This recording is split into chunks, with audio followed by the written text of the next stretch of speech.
नमस्कार, आपको करने खबरदार, मैं हूं आपके साथ श्वेता सिंह। अब से कुछ देर बाद दुबई में नरेंद्र मोदी का एक मेगा शो शुरू होने वाला है। वहां मोदी के भव्य स्वागत के लिए पहले से अद्भुत समा बंध गया है। खूबसूरत झांकियां निकली, देशभक्ति के तराने गाए गए, हिंदुस्तान के कोने कोने की झलक दिखाई गई। वहां ऐसा नजारा बन चुका है मानो मिनी हिंदुस्तान अपने प्रधानमंत्री के स्वागत के लिए मचल रहा हो। और ये सीधी तस्वीरें हम आपको दुबई के स्टेडियम से ही दिखा रहे हैं, जहां पर नरेंद्र मोदी के स्वागत में जिस तरीके से आयोजन हुआ है वो आप देखिए। ये तो उस स्क्रीन की तस्वीरें हैं जहां पर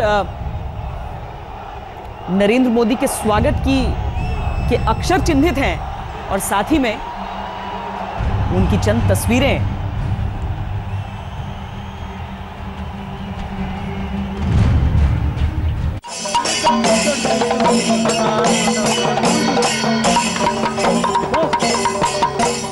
दुबई की धरती पर मानो समूचा हिंदुस्तान उमड़ आया। परंपरागत वेश में सजे धजे स्त्री पुरुष उत्सवी अंदाज में निकले तो चंवर छत्र धारण कर कुचिपुड़ी नृत्य करने वाले, देश के कोने कोने की सांस्कृतिक पहचान बताने वाले, हंसते मुस्कुराते नाचते गाते समूह भी दुबई के स्टेडियम में पहुंचे।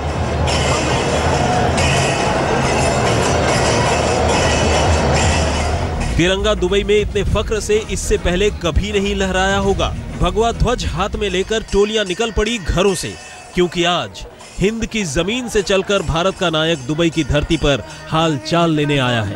सबसे आगे होंगे हिंदुस्तान, सुनो गौर से दुनिया वालों, बुरी नजर ना हम पे डालो, चाहे जितना जोर लगा लो सबसे आगे। प्रधानमंत्री नरेंद्र मोदी की एक झलक पाने के लिए समूचा स्टेडियम खचाखच भीड़ से भर गया। 50,000 लोगों के आने का अनुमान मोदी के स्टेडियम पहुंचने के घंटों पहले ही अपनी अपनी कुर्सियों पर आकर जम गया। कोई चेहरा ऐसा नहीं जिसके चेहरे पर मुस्कान नहीं। बच्चे अपने प्रधानमंत्री को देखने के लिए घरों से चले। दुबई में रहने वाले लाखों भारतीयों के हर घर से युवा बुजुर्ग नर नारी के मन में फक्र इस बात का कि पहले कभी एकजुट भारत की ऐसी बुलंद तस्वीर दुबई में नहीं दिखी।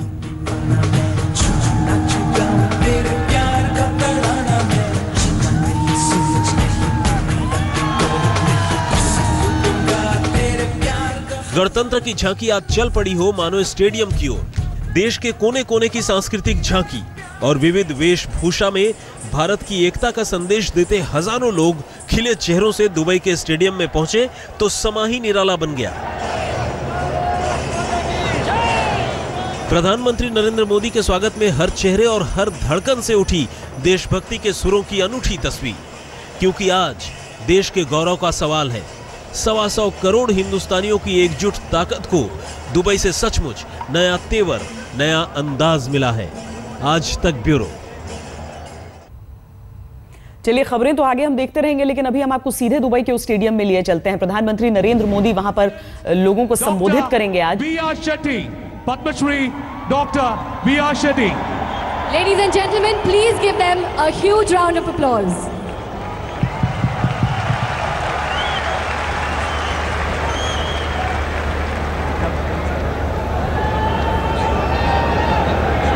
भाइयों और बहनों, प्रधानमंत्री आ रहे हैं, कृपया अपना स्थान ग्रहण करें। जो लोग खड़े हैं शांति से बैठ जाएं, जिससे आप उनकी,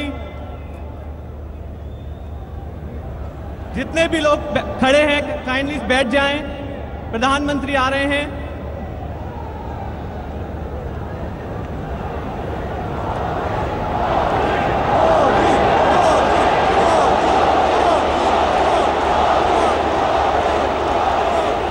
दरअसल स्टेडियम की क्षमता बताई जाती है 45,000, लेकिन पता चला कि 55,000 टिकटें यहां पर बिक गई। यहां पर पिच को छोड़कर बाकी पूरे इलाके में कुर्सियां रखने का बंदोबस्त किया गया। प्रधानमंत्री नरेंद्र मोदी वहां पर पहुंचेंगे, लोगों को संबोधित करेंगे। बहुत अनुशासन प्रिय देश माना जाता है ये, लेकिन यहां पर जिस तरीके से पहले दिन से लोग पंक्तियां तोड़कर आगे बढ़कर नरेंद्र मोदी के स्वागत के लिए आतुर दिखे, वो तस्वीरें यकीनन वहां पर उस देश में सबको आश्चर्य में डालती हैं। और आज भी देखिए, समूचा स्टेडियम मोदी मोदी के नारे से गूंज रहा है।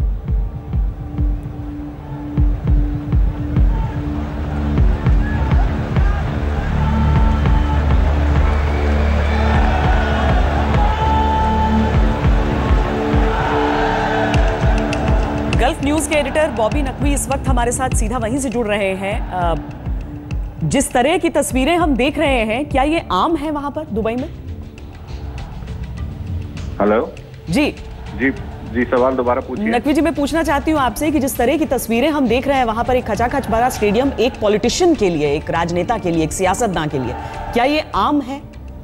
ऐसा अमूमन नहीं होता है, लेकिन इस बार चूंकि इंडियन प्राइम मिनिस्टर आए थे और उससे पहले भी उनके काफी बाहर दूसरी कंट्रीज में इस तरह के इवेंट्स हो चुके हैं, तो इंडियन कम्युनिटी ने ये इवेंट ऑर्गेनाइज किया था, पब्लिक रिसेप्शन। जो स्टेडियम है उसकी कैपेसिटी करीब 25,000 है और ग्राउंड में भी उन्होंने सीटिंग अरेंजमेंट किया था। तो चूंकि यहाँ पे 25 लाख इंडियन एक्सपैट्रिएट्स रहते हैं, तो जाहिर है कि एवरीबडी इज एंथुसियास्टिक, क्योंकि 34 साल बाद कोई इंडिया का प्राइम मिनिस्टर आया है। तो जो आपको वहाँ एंथुसियाज्म दिख रहा है, ये उसी लिए है क्योंकि इतने सालों बाद, करीब 3 दशक बाद कोई वहाँ से भारत से प्रधानमंत्री आया है। जी, और इसीलिए जो आयोजन हम देख रहे हैं वहां पर किसी के और बैठने की जगह नहीं नजर आ रही है। अमूमन कोई खेल का मुकाबला भी होता है यहाँ पर तो इतनी भीड़ नहीं नजर आती है, लेकिन अब प्रधानमंत्री नरेंद्र मोदी वहां पर पहुंच चुके हैं और नरेंद्र मोदी कि पहुंचने के बाद वहां पर सबसे गुजारिश की गई है कि सब अपनी अपनी जगहों को ले लें ताकि प्रधानमंत्री वहां पर पहुंच के और फिर लोगों को संबोधित कर सकें। यूं तो हम चाहे अमेरिका को याद करें, हम ऑस्ट्रेलिया को याद करें, हर जगह इस तरह की तस्वीरें हमने देखी हैं, लेकिन प्रधानमंत्री नरेंद्र मोदी यहां पर स्टेडियम में कुछ ही देर में संबोधित करेंगे। हम ये तस्वीरों पर फिर लौट कर आएंगे, लेकिन पहले आपको हम दिखाते हैं कि दिन भर दरअसल हुआ क्या क्या है। दुबई स्टेडियम जाने से पहले प्रधानमंत्री नरेंद्र मोदी आधुनिक तकनीक वाले शहर मसदर में पहुंचे। वो एक ऐसा शहर है जहां प्रदूषण का नामो निशान नहीं है, कुदरती तरीके से विकास का रास्ता खोजा गया है। मसदर में पहुंचकर प्रधानमंत्री मोदी ने विज्ञान को लाइफ लाइन करार दिया।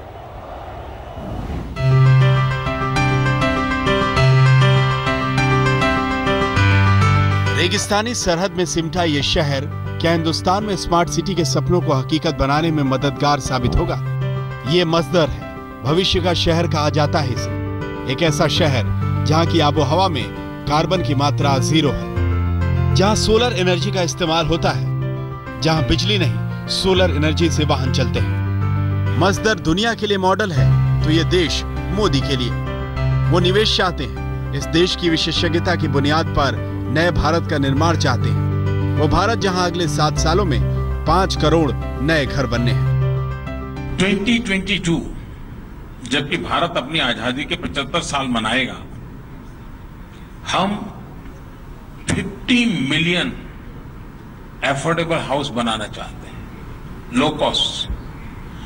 50 मिलियन हाउस बनाना मतलब भारत के अंदर अनेक छोटे छोटे नए देश बनाना।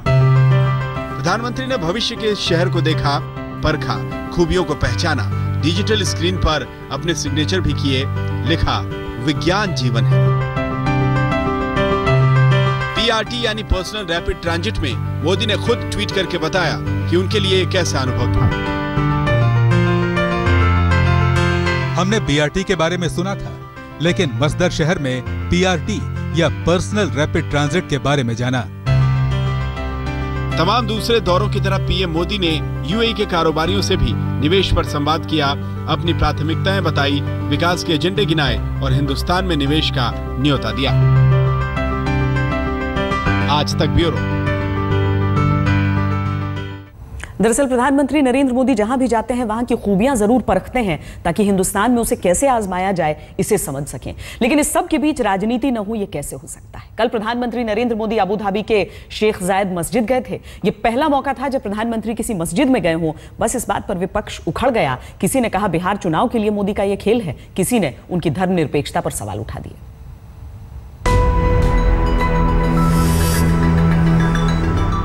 कभी मुस्लिम टोपी थामने से इनकार कर देने वाले नरेंद्र मोदी के कदम एक मस्जिद में पड़े तो विरोधियों की त्योरियां चढ़ी। कांग्रेस ने पूछा क्या मोदी हिंदुस्तान की मस्जिदों को भी वैसी ही अभिभूत नजरों से देखेंगे? हम ये उम्मीद करते हैं कि प्रधानमंत्री विदेश में इस्लाम के बारे में जो बोलते हैं या बोले हैं, वो देश में आकर के अपने उन साथियों को भी वो सब बातें बताने की कोशिश करें। सवाल हर तरफ से उठने लगे। जम्मू कश्मीर के पूर्व मुख्यमंत्री उमर अब्दुल्ला ने ट्विटर पर तंज कसा। सैलानियों के आकर्षण का सबसे बड़ा केंद्र है शेख जायद मस्जिद। यह उसी तरह का मामला है जैसे पीएम टेराकोटा आर्मी देखने को गए। आम आदमी पार्टी ने भी मोदी को शब्दों के जाल में सर्वधर्म समभाव की मिसाल दिखाई। पार्टी के नेता संजय सिंह का ट्वीट आया, वाह मोदी जी, भले ही भारत की मस्जिद में आप कभी नहीं गए, लेकिन विदेश जाते ही आपको सर्वधर्म समभाव ज्ञान प्राप्त हो गया। मोदी के मस्जिद भ्रमण की सबने अपने अपने नजरिए से व्याख्या की। जिस प्रधानमंत्री ने वोटों के लालच में मुस्लिम स्कल पहनने से मना कर दिया था, वही प्रधानमंत्री अब बिहार चुनाव के मौके पर मस्जिद के अंदर जाते हैं, तो बिहार का चुनाव पता नहीं प्रधानमंत्री जी से क्या क्या कराएगा। तो क्या मोदी ने पुराने आरोपों के दाग धोने के लिए मस्जिद की तरफ कदम बढ़ाए? क्या मोदी का मस्जिद में जाना संयुक्त अरब अमीरात से कूटनीतिक रिश्ते बनाने की एक कोशिश है, या फिर वाकई इसका कोई चुनावी कनेक्शन भी है? आज तक ब्यूरो। चलिए हम आपको एक बार फिर दुबई लिए चलते हैं और वहां की सीधी तस्वीरें दिखाते हैं। किस तरह की तैयारियां हैं वो हमने आपको पहले दिखाई थी। अब प्रधानमंत्री, चूंकि मंच से घोषणा हुई थी, इसलिए हम आपको कह सकते हैं कि प्रधानमंत्री वहां पर पहुंच चुके हैं। लेकिन इन तस्वीरों के बीच उस जनसैलाब को देखिए। बैठने की जो व्यवस्था है उसे छोड़कर उसके आगे भी कुर्सियां लगाई गई हैं। सिर्फ एक बीच का हिस्सा है जिसे छोड़ा गया है, जहां पर मुमकिन है कि प्रधानमंत्री नरेंद्र मोदी वहां पर पहुंचेंगे, संबोधित करेंगे वहां से लोगों को। बहुत बड़ी जनसंख्या है वहां पर अप्रवासी भारतीयों की, वहां पर रहते हैं, अपने प्रधानमंत्री को देखने के लिए वहां पर एक झलक के लिए वहां पर पहुंचे हैं। कहा यह भी गया कि जितने टिकट मुमकिन थे उससे अधिक लोग वहां पर आना चाहते थे। हालांकि इस तरह के जनसैलाब को लेकर पहले राजनीतिक टीका टिप्पणी काफी की गई, जब कांग्रेस के नेताओं की तरफ से यह भी कह दिया गया कि यह भाड़े की भीड़ है जो विदेश में भी नरेंद्र मोदी जुटाते हैं। लेकिन इस संख्या को देखकर सोचना होगा कि किस तरीके से इतने लोग वहां पर पहुंचे हैं और प्रधानमंत्री से किस तरह के भाषण की उम्मीद वो लगा रहे हैं। दुबई के स्टेडियम में नरेंद्र मोदी का ये मेगा शो अब से कुछ देर में शुरू होने वाला है और उससे पहले से ही प्रधानमंत्री के स्वागत के लिए और ताकि लोग वहां पर बंधे रहें, उसके लिए आयोजन हुआ है, सांस्कृतिक कार्यक्रम वहां पर हुआ है। जितने लोग रहते हैं उन्होंने स्वागत की तैयारियां की हैं और लगातार आप वो नारेबाजी भी वहां पर सुन सकते हैं।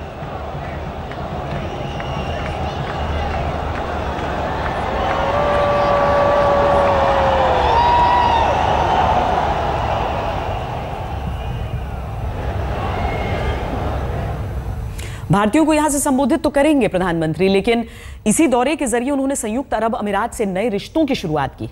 दूसरी तरफ यूएई में हिंदुस्तान के दुश्मन नंबर 1 दाऊद इब्राहिम की नकेल कसने की भी तैयारी कर ली है। प्रधानमंत्री के राष्ट्रीय सुरक्षा सलाहकार अजीत डोवाल ने वो सारे दस्तावेज यूएई सरकार को सौंप दिए हैं जो वहां दाऊद के काले कारोबार का ब्यौरा देते हैं।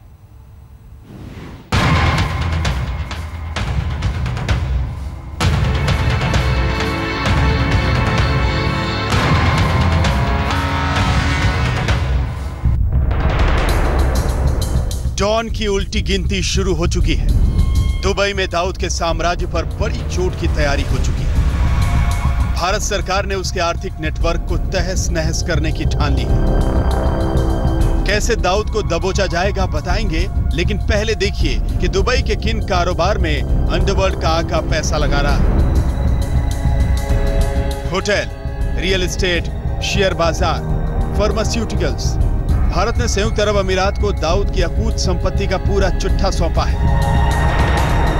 दुबई में दाऊद का कारोबार 700 करोड़ अमेरिकी डॉलर बताया जा रहा है। करोड़ों की बेनामी संपत्ति और शेयर दाऊद और उसके गुर्गों के नाम है। मिहाज investment, Formosa international, Sujit international जैसी कंपनियां दाऊद की बताई जा रही हैं। Dubai investment park, Dubai Marina and Tecom investment के साथ साथ कई कंपनियों में दाऊद के शेयर बताए जा रहे हैं।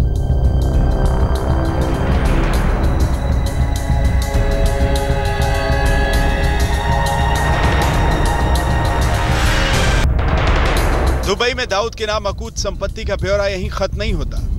शेख जायद रोड पर 5 लाख स्क्वायर फुट का प्लॉट, बुर्ज खलीफा में कई विला, दुबई मरीना में ला डोल से विला।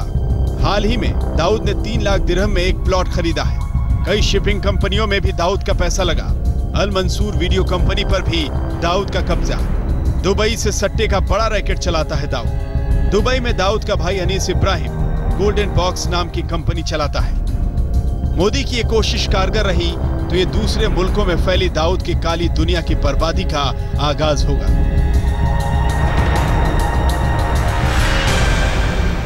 एनफोर्समेंट डायरेक्टरेट की मदद से एनएसएजी डोभाल ने दुनिया भर में फैले दाऊद इब्राहिम के कारोबार का काला चिट्ठा तैयार किया है। 8 देशों और 2 महाद्वीप में फैले दाऊद इब्राहिम का कारोबार का सबसे बड़ा हिस्सा दुबई में मौजूद है और इसीलिए प्रधानमंत्री मोदी की यात्रा के दौरान भारत दुबई में मौजूद दाऊद इब्राहिम के साम्राज्य पर चोट करने की तैयारी में है। मंजित नेगी, दिल्ली, आज तक। प्रधानमंत्री नरेंद्र मोदी आज जब कारोबारियों को लुभा रहे थे तब उन्होंने पिछली सरकारों को भी कटघरे में खड़ा किया। मोदी ने कहा कि संयुक्त अरब अमीरात आते आते किसी भारतीय प्रधानमंत्री को 34 साल लग गए।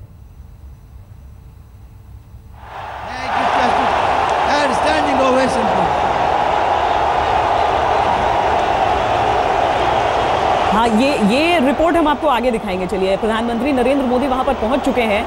वो अभिवादन सुनिए। प्रधानमंत्री झुककर नमस्कार करते हुए उस खचाखच भरे स्टेडियम में सभी लोगों को हाथ हिलाकर अभिवादन करते हुए, और बस कुछ ही क्षणों में उनका संबोधन शुरू होगा। वहां पर जो लोग पहुंचे हैं, देश के अलग अलग हिस्सों में रहने वाले जो बसे हुए हैं दुबई में, दुनिया के इस कॉस्मोपॉलिटन शहर में जब नरेंद्र मोदी पहुंचे हैं, मंच से लोगों का अभिवादन कर रहे हैं और इंतजार सबको है वहां पर। चंद स्थानीय नेता भी वहां पर मौजूद हैं, सब ये देखने के लिए आतुर कि ये कैसा नेता है जिसके लिए इतनी भीड़ जुटी है। अमूमन राजनेताओं के लिए स्टेडियमों में इतनी भीड़ नहीं जुटती है, लेकिन ये भी सही है कि राजनेता इस तरह के आयोजन कभी करते हैं विदेशी धरती पर।